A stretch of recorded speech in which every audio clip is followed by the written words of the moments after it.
PTPTN lahir tentunya dari iltizam mengeluarkan anak bangsa dari kancah kemiskinan melalui pendidikan.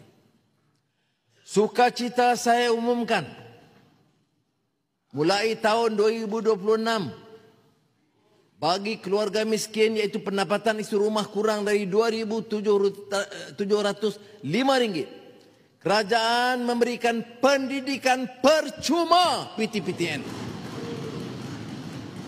Ya. Ini satu permulaan yang berani yang belum difikirkan dulu.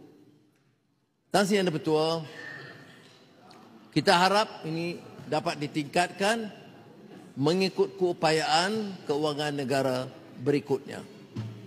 Kerajaan juga bersetuju mengecualikan bayaran balik PTPTN kepada semua mahasiswa yang peroleh ijazah sarjana muda kepujian kelas pertama di PTA dari keluarga pendapatan rendah dan menengah.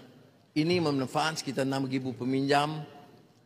Kerajaan juga akan mengenakan sekatan perjalanan ke luar negara kepada peminjam yang mampu bayar dan bekerja di luar negara.